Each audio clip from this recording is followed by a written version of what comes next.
Welcome to Fun Facts Daily, your source for just the good stuff. Monday through Friday, we're bringing fun facts and news you can use, all carefully curated to uplift and inform. So give yourself a break, relax, and learn something awesome in just a few minutes every day. Hi everyone, I'm Kyle Wood. Today we'll be learning all about the amazing city of Chicago. But before we get into the facts, let's warm up our brains with a little challenge to see if you can tell fact from fiction. Consider this. We all know the Great Chicago Fire leveled a major part of the city, but would you believe in the 19th century, for totally unrelated reasons, large parts of the city of Chicago were jacked up? And I mean that literally. They took entire buildings, sidewalks, and streets and physically jacked them up, raising them several feet. What do you think? Could that possibly be true? We'll find out at the end of the episode.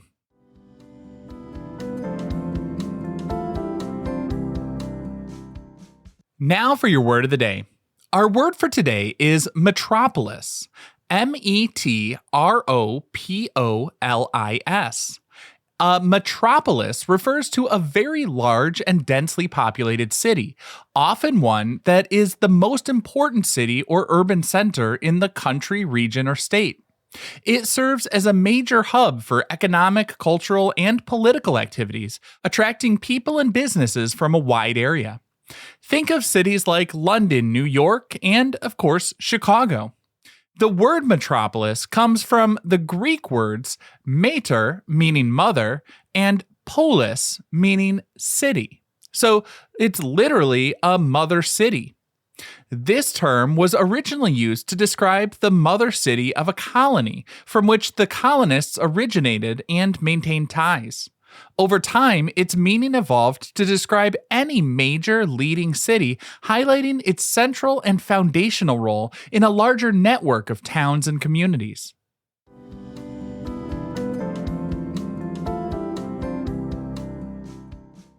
Time for your daily high five, our top 5 fun facts about Chicago. Number 1.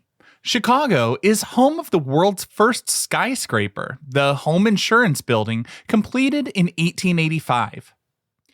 While it was an architectural marvel and groundbreaking achievement for its day, the Home Insurance Building was not quite in line with the skyscrapers you see today. It stood at a modest 10 stories high. What made it revolutionary was its reliance on an internal steel frame rather than thick masonry walls to support its weight.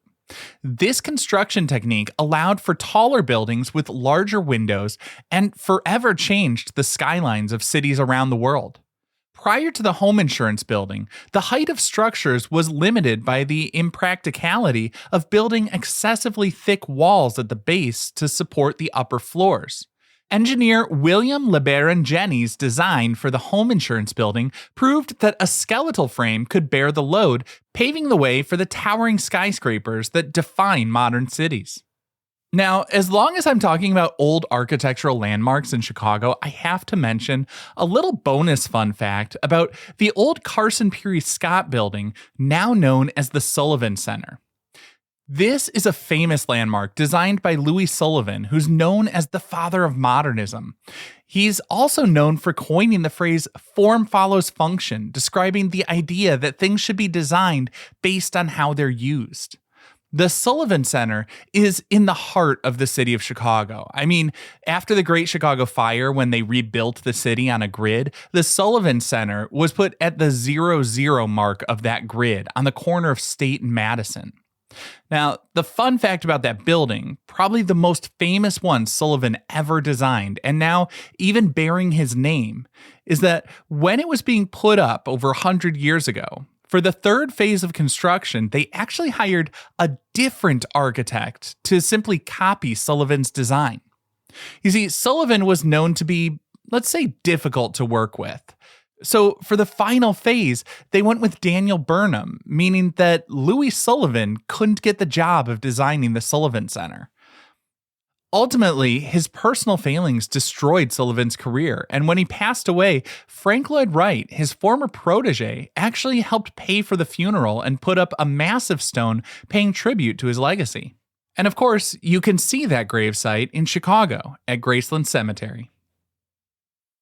Number 2, the Chicago River is the only river in the world that flows backward, a remarkable engineering feat from the 19th century that continues to this day. In the late 19th and early 20th centuries, Chicago faced severe sanitation problems because its sewage flowed into Lake Michigan, which was also the city's primary source of drinking water. This led to widespread disease and a desperate need for a solution. The ambitious plan was to reverse the flow of the Chicago River, sending waste away from the lake and towards the Mississippi River system. The reversal was achieved through the construction of an intricate system of locks and canals, most notably the Chicago Sanitary and Ship Canal. Completed in 1900, this massive project literally turned the river around, a monumental achievement of civil engineering. It not only improved the public health for Chicagoans, but also provided a navigable waterway connecting the Great Lakes to the Mississippi River. Number 3. Chicago is credited with inventing deep dish pizza. While the exact origins are debated, many point to Pizzeria Uno, established in 1943 by Ike Sewell. Sewell reportedly wanted to create a pizza that was more substantial and filling than the thin crust varieties common at the time, leading to the creation of what we now know as Chicago-style deep dish. What sets deep dish pizza apart is its unique construction.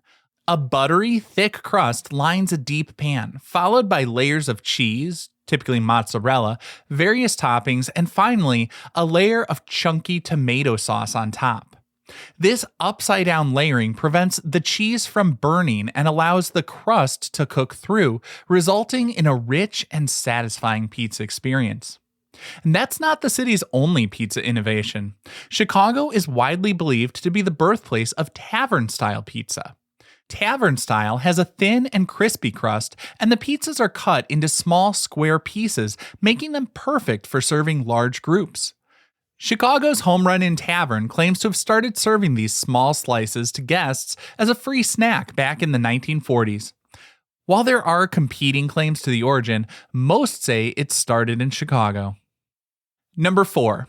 As long as we seem to be on a culinary kick, the brownie, that fudgy, delicious dessert, was first created in Chicago for the 1893 World's Columbian Exposition.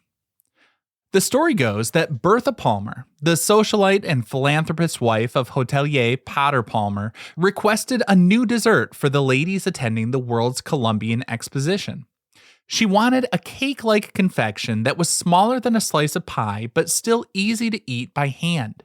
The pastry chef at the Palmer House Hotel, owned by her husband, rose to the challenge. The result was a rich, chocolatey bar baked in a pan, known as the brownie.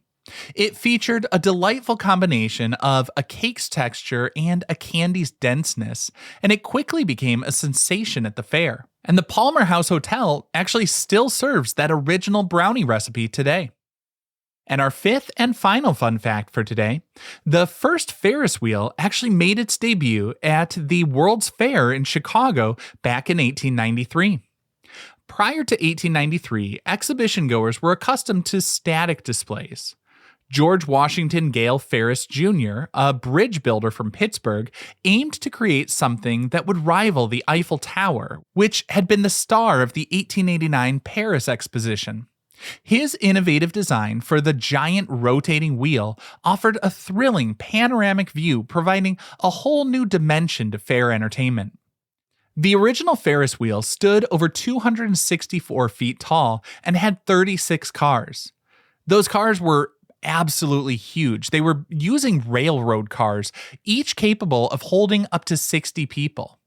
It quickly became the exposition's most popular attraction, carrying millions of passengers and providing much needed revenue. This success cemented its place in history. Similar wheels were built all around the world, helping to make the Ferris wheel a symbol of fairs and amusement parks.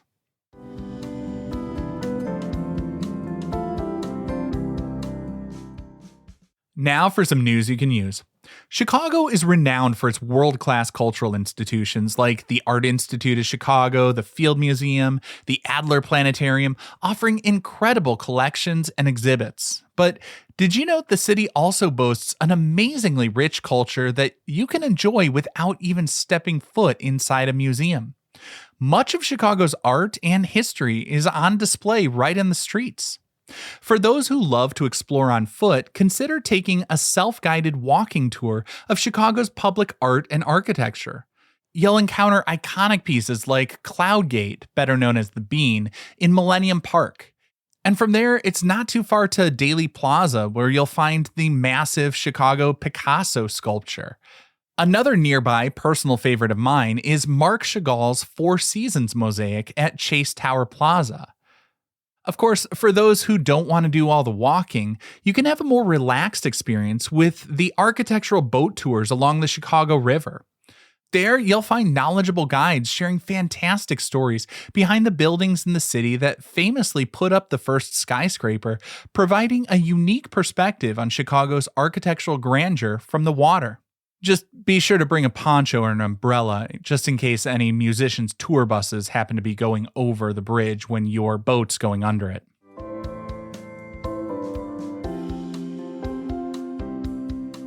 Now for the moment you've been waiting for.